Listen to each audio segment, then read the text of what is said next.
मतदारसंघ असो किंवा आमचा नाशिक असो, बीड असो, पुणा असो, या भागामध्ये सगळ्यात मुख्य पीक म्हणून कांद्याकडे पाहतो.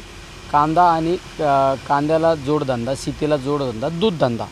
दुधाच्या बाबतीत मी अधिवेशनामध्ये दुधाला त्या ठिकाणी हमी भाव मिळाला पाहिजे, दुधाच्या उत्पादन खर्चावर भाव मिळाला पाहिजे याबाबत मी मागणी केली, भेसळीबाबत.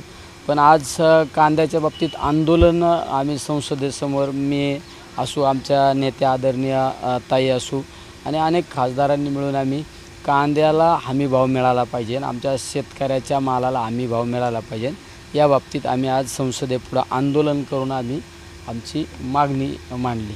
त्यावेळी तुम्हाला निर्मला सीतारामन देखील भेटल्या, त्यांना तुम्ही काय सांगितलं? निर्मला सीतारामन भेटल्यानंतर सुद्धा ताईंनी त्यांना सांगितलं की आम्ही या कांदा हा आमच्यासाठी एक जिव्हाळ्याचा विषय आहे आणि त्या प्रश्नाच्या बाबत आम्ही आज या ठिकाणी आंदोलन केले. तुम्हीसुद्धा आमच्या शेतकऱ्यांना न्याय मिळवून देण्यासाठी पियुष गोयलांशी बोलून, तुम्ही वित्तमंत्री आहेत, जबाबदार मंत्री असल्यामुळे तुम्हीसुद्धा लवकरात लवकर यावर निर्णय द्या. आज तुम्ही संसदेमध्ये घरकुलाच्या रक्कम वाढवण्यासाठी एक विषय मांडलेला आहे. किती रक्कम वाढवली पाहिजे असं तुमचं? घरकुलाच्या बाबतीत आपण पाहतो बऱ्याच वेळा मंजूर होत नाही आणि मंजूर झाले तर त्यांचा नंबर लागत नाही आणि नंबर लागला, मंजूर झाले तर त्या घरकुलाला, एका घरकुलाला 1,20,000 रुपये, 12,000 रुपये शौचालयासाठी आणि नरेगामधून त्याला 26,000 ते 28,000 रुपये असे 1,58,000 ते 1,60,000 रुपये त्याला मिळतात.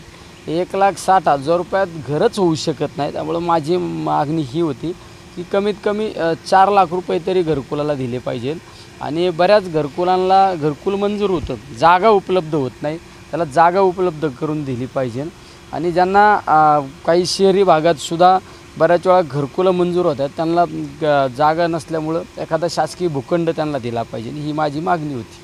सर, अजित पवार यांचं भाषण देत होते काल. अजित पवार भाषण देताना म्हणाले की मुख्यमंत्रीपदाची ऑफर दिली असती सगळा पक्ष मी फोडला असता. नाही, मी आता तुम्ही मला बोलताय हे पहिल्यांदाच मी ऐकलं आहे, त्यामुळं मला तरी या विषयाची काही पूर्णपणे माहितीच नाही, कुठं भाषण झालं, कुठं काय झालं.